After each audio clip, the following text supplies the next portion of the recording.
In this video, I've got a whole bunch of new Starfield mods to show off, featuring a mix of cosmetic mods, quality of life changes, and entirely new and overhauled gameplay features. On my script here, I've got 10 bullet points for the 10 main mods I want to cover, but most of these actually include an additional mod that pairs really well with its originals, so more like 15, 16 mods we're covering today. Real quick, I just want to say thanks for the support on the last mods video. It was the first mod showcase for a game I've ever done, and I feel like it turned out pretty well. I covered things like StarUI, Achievement Enabler, and Undelayed Menus. Tons of great mods, so go check it out if you haven't seen it. Anyway, let's get started. First up is a mod called Scanner Encumbrance Display with Time by Yodelberry. In the vanilla game, activating your scanner will show some useful details on your watch about the location you're currently in. This includes the gravity, O2 levels, temperature, and the name of the planet. In this mod, however, the watch is reorganized, so you can still see all that useful info, but now it also displays your character's current and total mass, as well as the local and universal time. Being able to see the time is a very nice addition, but I mainly downloaded this just for the encumbrance aspect. So when I'm going around looting things, all I have to do is hit my scanner button, and I'm instantly aware of when I'm getting close to hitting that limit. It's such a small change, but it means less opening my inventory, and that to me is a huge plus. If you've built Commander Shepard's Normandy SR2 in Starfield and you're looking to get even more into character, these next two mods are perfect for you. We've got the Mass Effect N7 Armor Retexture mod from Scotty US1, or Scottius, and this takes the Constellation armor set, which you acquire pretty early on in the game, and gives it a nice cosmetic makeover into a black and red palette featuring the N7 logo on the shoulder, helmet, and chest. The Constellation suit is a classic look, and I've been rocking this design for a while now. But if you want a more authentic retexture, look no further than the Mass Effect mod that replaces the Starborn and Mantis armor by Akasin.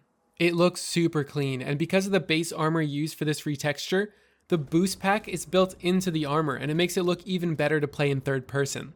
When it comes to Mass Effect, all we really need now is the Mako. And, a Liara skin for one of my companions would be nice. Next up is the Ship Skip mod by Bub200. As the mod's description says, this removes the painfully slow docking cutscenes and features the ability to remove ground landing and takeoff animations. While there is still a bit of loading required for transitioning between space and a planet's surface, the docking really is instant. Take a look. We're locked in. Starfield is a great game, but it was immediately apparent how slow some of the animations and cutscenes can be, so this mod really saves you a lot of time.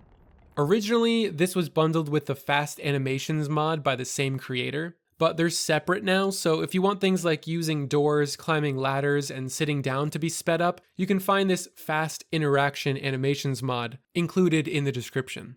If you're looking to upgrade your fashion game, you should check out these two mods. First, we've got the Catwoman and Dressless Andrea mod by Sniper Named G. Despite how the name might sound, this replaces the stealth operative suit with a black jacket and pants to give you that very clean assassin look. And it also adds a bonus dressless version of Andrea's normal outfit. Both are something you can equip to your own player as well, not just Andrea, and I think the Catwoman outfit looks stunning. Because of the way the outfit was designed though, I wouldn't recommend using this with a character whose proportions are vastly outside of Andrea's, otherwise you're going to run into clipping issues and it probably won't look great. To further embrace the assassin look, the creator has also made a separate mod to go along with this called Wearable Black Beanie and Mask. This mod adds a version of each of those items for both male and female. Combine this with the operative stealth suit retexture and it's going to look like you just stepped out into the set of a new spy movie. Next comes a gameplay feature that you might be familiar with if you modded previous Bethesda titles, and that's the Bullet Time mod by Airwall. At the press of a button, you can instantly slow down time to either 25%, 50%, or 70% time dilation, depending on which version of the file you downloaded, and then you can return to normal speed instantly. It's pretty cool to be able to see some of the animations in this game in slow motion, and it makes you feel so badass, activating it at will. It's possible there will be versions of this mod that consume oxygen to balance it out, sort of like the bullet time mods consume stamina in Fallout, but that won't happen until the creation kit is released, according to the creator. Looking at the script here, I realized this section is really short, and I wish I had more to say on it, but it's bullet time, like what more do you want? The next mod is a retexture for the Hunter's armor visor, and it adds one of the most iconic designs that's ever existed in gaming, and that is the Halo Reach Emile helmet. It may be simple, but it takes this armor from cool to hell yeah! Hopefully one day I can have the entirety of Noble Team as my ship's crew. If you're looking for more accessibility options when it comes to dialogue and subtitles, these next two mods should get the job done. Here we've got the Enhanced Dialogue Interface mod by Seb263, which adds several different variations to the dialogue selection screen. The black background to the text may be easier to read in some areas, but I much prefer the less distracting drop shadow and rounded white bubble to identify your selection. The mod is fully customizable and you can change between different fonts, colors, and styles to fully replicate the Fallout dialogue interface or something much more retro sci-fi. The only downside is you'll have to edit the parameters through the ini file, and it's not as simple as just selecting a different style. It is possible in the future that there will be different presets you can easily swap to, but for now you'll have to edit them manually, which is something I didn't really even bother with because I really like the default design that the mod comes with. If you decide to try this out, you might as well consider pairing it with Seb's Enhanced Subtitles mod. Similar to the dialogue interface, this will swap the black bars for the drop shadow effect, and it too is customizable. Considering how much dialogue there is in the game and how much time you spend reading it, you might as well make it look pretty, right? Next, let's take a look at a mod called Icon Sorting Tags by MacGuffin. This mod adds an icon onto every item, and it's a super easy way to immediately identify what an item is without even needing to read the name of it. This can be incredibly helpful if you loot everything or if you hoard a lot of stuff, and once you familiarize yourself with the custom icons, it's like, how did this game launch without this?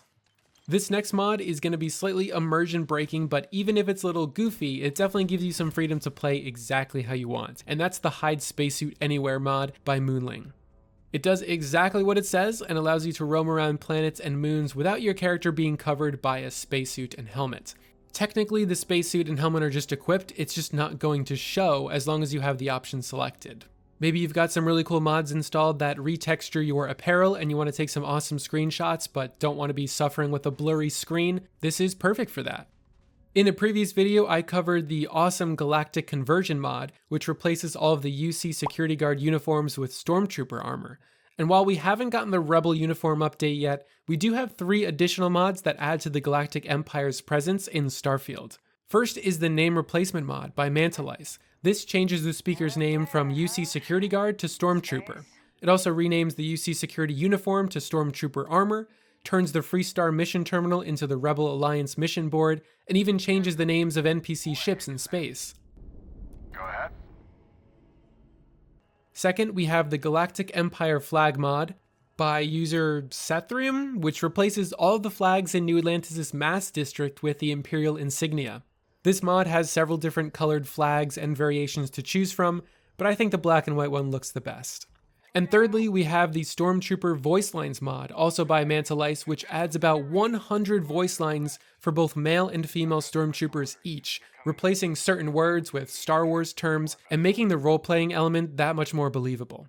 Here, have a listen. Be advised, you are entering Imperial space. Please maintain course and prepare to be scanned. Ever wonder how the rebels seem to be everywhere? It's because they have little outposts everywhere. There were so many facilities abandoned after the Clone Wars, the rebels used them as forward operating bases, all over the galaxy. If you made it to the end of this video, thank you. Not many people do. I put a ton of work into this, so a like would be appreciated, and I plan to cover more mods in the future, so feel free to stick around if that interests you. See you guys in the next video.